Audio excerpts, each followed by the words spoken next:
Welcome, and thank you for joining me today. Today we're going to be talking about rational offending and rational punishment, and really where we started, where we are now, and how we got here.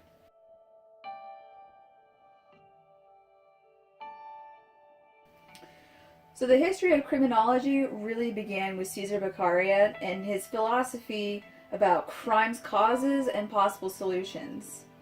He really influenced many other individuals who then went on to later create the classical school of criminology.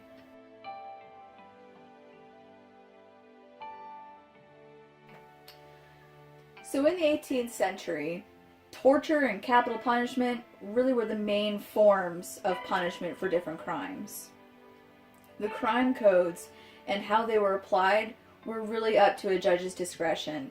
Judges were really allowed to individualize the different crimes and their punishments, and it was all based on the people instead of the crimes. So Joe Schmo, who was somebody's best friend, could get just a quick flogging even though he committed serial murder, but yet some peasant from off the street who stole a loaf of bread will lose a hand. The government at the time was very reliant on an agricultural-based economy.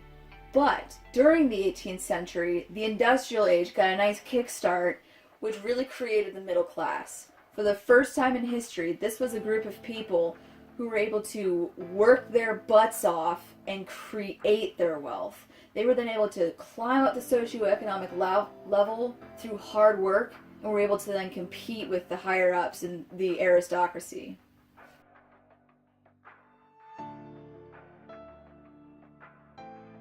So the Enlightenment age really began in the early 1700s and was really about improving political systems, enhancing social justice, and just improving humanity in general.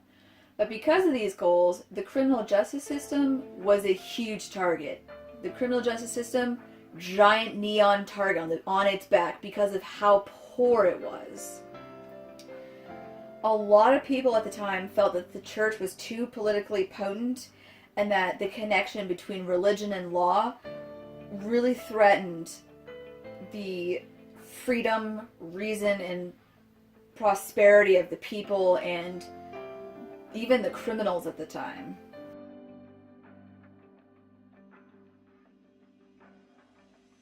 So the real golden boy of the Enlightenment age was Caesar Beccaria. He was launched into fame by his 1764 publication of On Crimes and Punishment, and he was really labeled as the first criminologist of the time, though he would argue otherwise, as he stated all his theory was just an amalgamation of everyone else's theory, just brought into more common sense.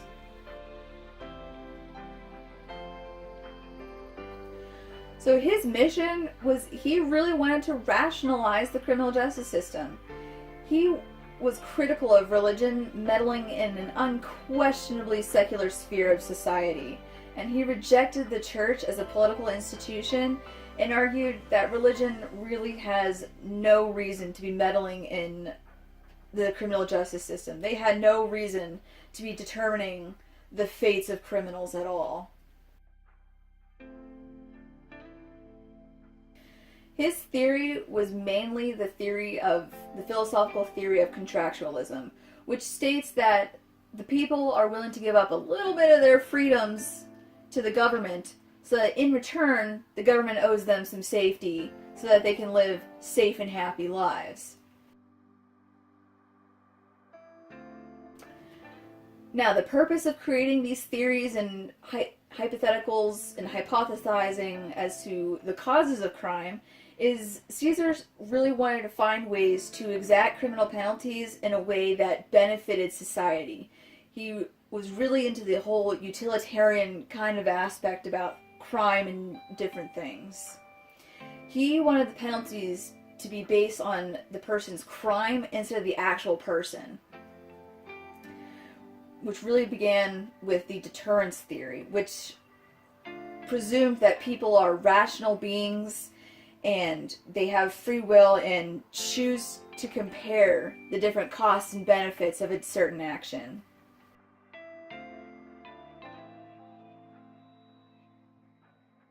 So the deterrence theory is really based on three main ideas. Certainty, which is how certain am I going to get caught if I do this action. Severity, which is, oh, am I going to be flogged? Or am I going to lose my head? And swiftness, which is just, am I going to be flogged or executed today? Or a few years down the road?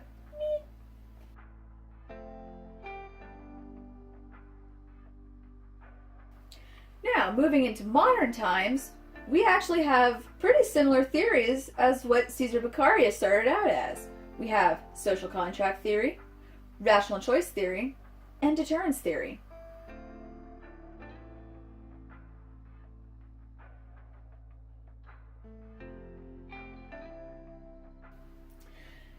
Now, our social contract theory is the exact same as Cesar Beccaria's philosophical theory of contractualism. It just got a facelift and a pretty new name.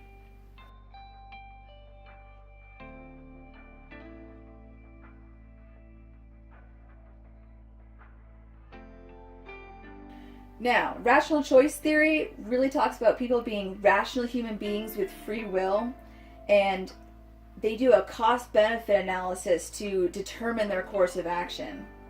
If the benefits outweigh the costs of an action, that's the road of the action that they're going to take. People really choose their behaviors from a rational consideration of all the factors in play.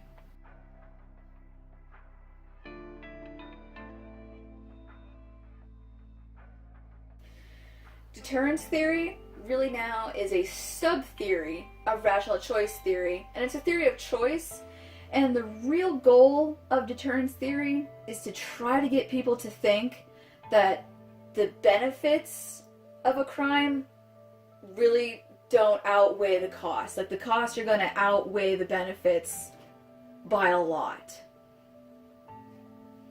And for deterrence to really be effective, you need certainty, severity, and swiftness. But certainty is the main focus. Severity really is not as big of a deal as a lot of people think. Interestingly enough, as Americans, we have the death penalty here in the United States, and you would think that would be the most effective deterrent. It has little to no deterrent effect whatsoever. In fact, we actually have the opposite. It's called the brutalization effect, which is a crime spike shortly after a state-sanctioned execution. So back in history, we started out with torture and capital punishment, just even for the smallest of crimes. Today, we actually have a more rational system now in place thanks to Cesar Beccaria and people who thought just like him. So thank you for joining me today. I hope now you know a little bit more about the history of crime and punishment and how we got to where we are today. Thank you.